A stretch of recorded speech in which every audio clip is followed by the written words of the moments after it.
उम्मीद करते हैं आप लोग अच्छे होंगे, अपनी तैयारी में लगे होंगे। तो जैसा कि आज हम लोग देखेंगे बिहार स्वास्थ्य विभाग के लिए बिहार स्पेशल जीके, जिसमें देखेंगे बिहार की भौगोलिक स्थिति एवं नदियाँ। ये ऐसे टॉपिक हैं जिससे किसी भी एग्जाम में प्रश्न पूछे जाते हैं, क्योंकि प्रश्न जो इससे बनते हैं बहुत अच्छे अच्छे प्रश्न बनते हैं। तो हम लोग बिना टाइम वेस्ट किए चलिए शुरू करते हैं और देखेंगे आज का पहला प्रश्न। पहला प्रश्न बहुत ही इम्पोर्टेंट है। ये प्रश्न है कि बिहार की कुल सीमाएं कितने देशों और राज्यों से मिलती है। बताना है कि बिहार की जो सीमाएं हैं वो कितने देश और कितने राज्य से मिलती है। तो जैसा कि आप फिगर में देख रहे हैं, देखिए इसका तो राइट आंसर हो जाएगा 3 राज्य और 1 देश। जैसा कि देखिए 3 राज्य कौन कौन से हैं। ये बिहार हो गया येलो कलर वाला, ग्रीन में उत्तर प्रदेश मिला हुआ है, झारखंड मिला हुआ है और पश्चिम बंगाल मिला हुआ है। ये 3 आपको राज्य मिले हुए हैं बिहार से। और ये जो नक्शा दिख रहा है ये क्या है, नेपाल। यानी कि 1 देश हो गया, बाकी 3 राज्य हो गए। उम्मीद करते हैं डायग्राम से आपको समझ में आ गया होगा। एक बार ध्यान से देख लेंगे 3 राज्य कौन कौन पूछ सकता है, तो उत्तर प्रदेश, झारखंड और पश्चिम बंगाल। और देश कौन सा है, तो नेपाल। चलिए देखते हैं सेकंड प्रश्न। दूसरा प्रश्न दिया गया है, बिहार की राजधानी पटना किस नदी के किनारे स्थित है। ये बताना है आपको। बिहार की राजधानी जो पटना है वो किस नदी के किनारे स्थित है। तो सभी को पता है कि ये गंगा नदी के किनारे स्थित है, यानी ऑप्शन बी हो जाएगा सही जवाब। अगला प्रश्न देखेंगे, बिहार की सीमाएं कितने राज्यों से मिलती है। देखिए कितने राज्य पूछा गया है, तो अभी हम राज्य की चर्चा किए थे। तो यूपी हुआ था, उत्तर प्रदेश, झारखंड हुआ था और पश्चिम बंगाल यानी वेस्ट बंगाल हुआ। यानी कि 3 राज्य थे, उत्तर प्रदेश, झारखंड और पश्चिम बंगाल। देश की बात करेंगे तो कितने देश थे, तो 1 देश। उस देश का क्या नाम है, तो नेपाल। चलिए अगला प्रश्न देखेंगे, 4th नंबर। सोन नदी गंगा में कहाँ मिलती है। जो सोन नदी वो गंगा में कहाँ मिलती है, उसका मिलती बताना है किस स्थान पे मिलती है। बहुत अच्छा प्रश्न है। तो ये होता है छपरा में मिलती है। छपरा में सोन नदी जो है गंगा में जाके मिल जाती है, छपरा। याद रखेंगे। अगला प्रश्न देखेंगे, 5th नंबर। कोसी नदी को क्या उपनाम दिया गया है। जो कोसी नदी है उसका उपनाम क्या है। सभी को पता है कि कोसी नदी को बिहार का शोक कहा जाता है। तो शोक इसमें तो दिया नहीं है, तो दुख क्या होगा, बिहार का दुख है कोसी नदी को। क्योंकि बिहार में जब भी बाढ़ आता है तो किसकी वजह से आता है, तो कोसी नदी की वजह से आता है। अगला प्रश्न देखेंगे, 6 नंबर। बिहार की उत्तरी सीमा किससे मिलती है। बिहार की उत्तरी सीमा किससे मिलती है, बताएंगे उत्तरी सीमा। जिधर देखिए आप लोग को डायग्राम बताते हैं। उत्तरी सीमा बोला ईस्ट, वेस्ट, नॉर्थ और साउथ। उत्तरी सीमा यानी ऊपर वाला, बिहार के ऊपर कौन सा है। तो आपको पता था कि 3 गो तो था राज्य, यूपी था, झारखंड था, पश्चिम बंगाल था। ऊपर में क्या था, एक देश था। उस देश का क्या नाम था, नेपाल। यानी छठा एक ऑप्शन क्या हो जाएगा, बी, नेपाल। उम्मीद करते हैं आपको डायग्राम समझ में आया होगा। चलिए अगला प्रश्न देखेंगे, 7th नंबर है। बिहार का दक्षिणी भाग किस भू आकृति से घिरा है। जो दक्षिणी भाग है बिहार का, किस भू आकृति से घिरा हुआ है। ये वाला दक्षिण भाग है, जो बिहार है, बिहार उसका ये दक्षिण भाग, नीचे वाला भाग बताना है। तो ये जो घिरा हुआ है छोटा नागपुर के पठार से घिरा हुआ है। जब मैप दिखाएंगे तो आपको क्लियर हो जाएगा। चलिए अगला प्रश्न देखेंगे, 8 नंबर।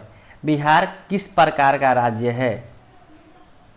अच्छा प्रश्न है, बिहार किस प्रकार का राज्य है। अभी हम लोग बिहार स्पेशल देख रहे हैं, तो बिहार के बारे में 8 से 10 टॉपिक पढ़ेंगे। इसके बाद भारत में भी आ जाएंगे, ठीक है। तो टेंशन ना लीजिए, आप लोग जिस तरह पढ़ा रहे हैं सिस्टमेटिक वे से पढ़ते जाइए। बाकी की तरह नहीं कि मिक्स क्वेश्चन करा दिए बस हो गया, नहीं। हम जो पढ़ा रहे हैं सिस्टमेटिक तरफ से, जीएनए में भी, एनए में भी काम आएगा जो वैकेंसी है। और आप किसी और एग्जाम की तैयारी कर रहे हैं तो उसमें भी काम आएगा। जो बिहार से रिलेटेड तैयारियाँ हैं उसमें खास करके काम आएगा, क्योंकि बिहार स्पेशल पढ़ा रहे हैं आप लोग को। चलिए, तो ये होता है लैंड रोक यानी स्थलवर्ती। ऑप्शन बी हो जाएगा स्थलवर्ती। 9 नंबर प्रश्न देखेंगे, कमला नदी का संगम किस नदी से होता है। कमला नदी बताना है। तो ये जो होता है कमला नदी का संगम होता है बागमती से। ऑप्शन याद रखेंगे, बागमती। अगला प्रश्न देखेंगे, जैसे ऐसे भी याद रखेंगे, चाहे छोड़िए ट्रिक नहीं भूल जाएंगे, कितना ट्रिक आप लोग याद रखेंगे। 10 नंबर, घाघरा नदी बिहार में किस नाम से जानी जाती है। घाघरा नदी, जिसे हम लोग घग्घर नदी भी कोई बोल देता है, बताएंगे। तो ये है सरयू नदी के नाम से जाना जाता है बिहार में, सरयू नदी। उसका नाम क्या है? घाघरा नदी, घाघरा नदी। ठीक है, अगला प्रश्न 11 नंबर, बिहार की जलवायु मुख्यतः कैसी है? बिहार की जलवायु मुख्यतः कैसी है? जो लोग ज्योग्राफी नहीं पढ़े हैं उनको थोड़ा सा ये समझ में नहीं आएगा क्वेश्चन, पर जो लोग पढ़े हैं, कुछ तैयारी किए थे पहले से, उनको बहुत अच्छा समझ में आएगा। तो ये है उष्णकटिबंधीय मानसून, इसे याद रख लेंगे बस, कोई बात नहीं, याद रखेंगे। उष्णकटिबंधीय मानसून, बिहार का जलवायु कैसा है? तो उष्णकटिबंधीय मानसूनी, याद रखेंगे। 12 नंबर, बिहार का सबसे ऊंचा स्थल कौन सा है? सबसे ऊंचा, वेरी वेरी इंपॉर्टेंट प्रश्न बन जाता है आप। सबसे ऊंचा तो ये है कैमूर पहाड़ी, याद रखेंगे, कैमूर पहाड़ी। अगला प्रश्न देखेंगे 30 नंबर, बिहार में मुख्य मृदा कौन सी है? बिहार में मुख्यतः कौन सी मृदा पाई जाती है ज़्यादा मात्रा में, बताना है आपको। ये होती है जलोढ़ मिट्टी, जलोढ़ मिट्टी, याद रखेंगे। अगला प्रश्न 14 नंबर, बिहार का सबसे उपजाऊ क्षेत्र कौन सा है? बिहार के सबसे उपजाऊ, देखिए एक बार में ऐसा क्वेश्चन आपको याद नहीं होगा जो लोग नहीं पढ़े हैं, पहले से पढ़े हुए हैं, तो 1 से 2 बार वीडियो देखिए। अगर वीडियो नहीं दोबारा देखना चाहते हैं तो प्लीज़ PDF ले लीजिए, उससे आप लोग पढ़ लीजिएगा। इसका सही जवाब हो जाएगा गंगा का मैदान, ऑप्शन बी हो जाएगा, गंगा का मैदान। अगला प्रश्न देखेंगे 50 नंबर, बिहार की औसत ऊंचाई समुद्र तल से कितनी है? क्योंकि हमें पता है कि कोई भी ऊंचाई नापते हैं तो हम लोग समुद्र तल से नापते हैं, तो बिहार की औसत ऊंचाई समुद्र तल से कितनी है, बताना है आपको। बहुत अच्छा प्रश्न अपने आप में ही है, तो याद रखेंगे ओनली 52 मीटर, ओनली 52 मीटर, याद रखेंगे। अगला प्रश्न है 60 नंबर, बिहार के दक्षिणी भाग में कौन सी चट्टान पाई जाती है? बिहार के दक्षिणी भाग में कौन सी चट्टान पाई जाती है?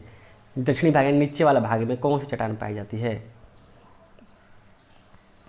तो ये होता है और प्राचीन आग्नेय और क्रांतिरित चट्टानें, ऑप्शन सी हो जाएगा, प्राचीन आग्नेय और क्रांतिरित चट्टानें। 17 नंबर प्रश्न देखेंगे, बिहार का कौन सा जिला सबसे छोटा है? बताएंगे बिहार का कौन सा जिला सबसे छोटा है? सभी को पता होगा, ये है शिवहर जिला।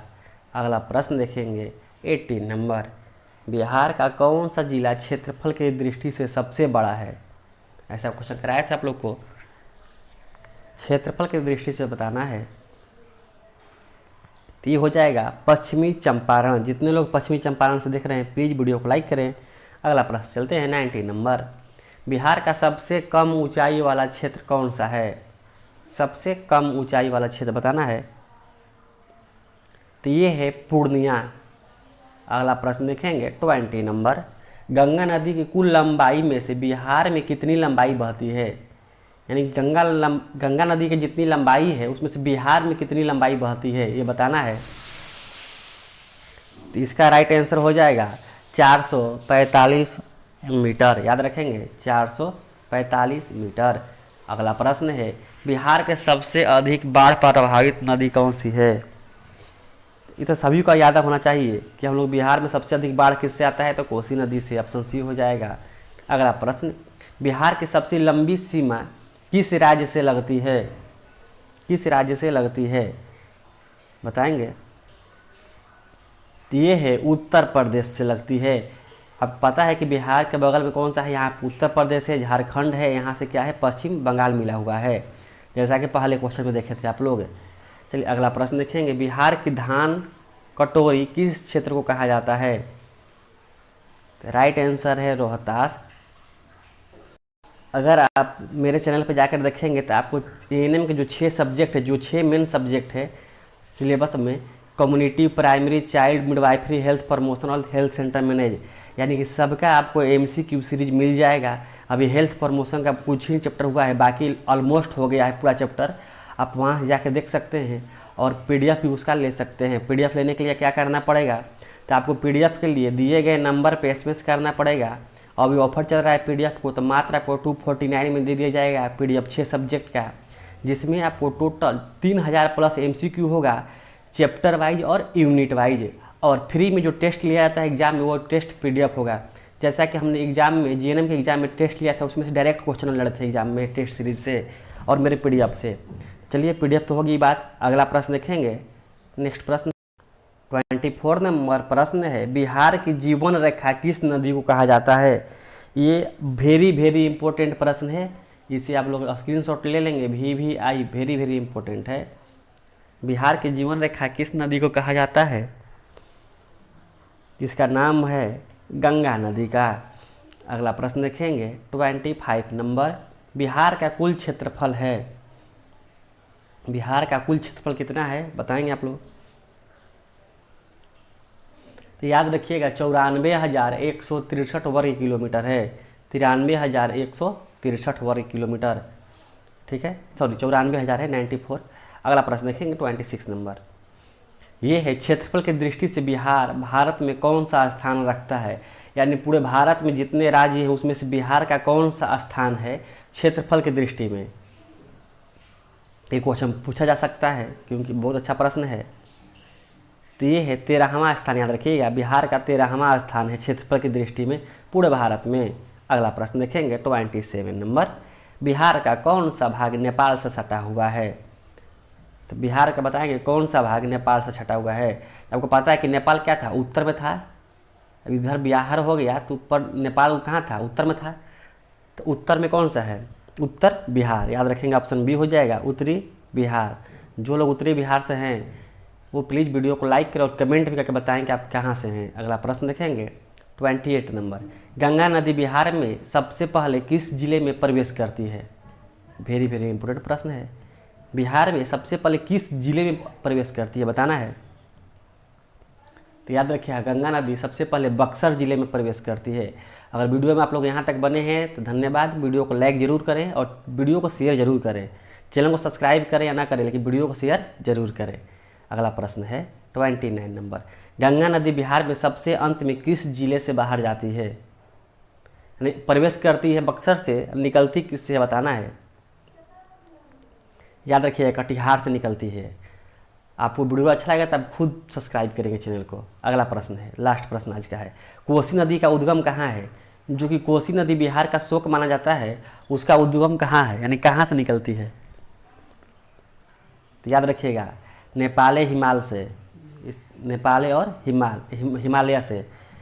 अगला चलिए वीडियो अच्छा लगा तो लाइक करें, अपने दोस्तों के साथ शेयर जरूर करें। धन्यवाद। इसका सेकंड पार्ट जरूर देखेंगे, सेकंड पार्ट भी इसका आएगा क्योंकि इसमें इंपॉर्टेंट टॉपिक है, तो इसमें हम 70 से 80 क्वेश्चन कराएंगे।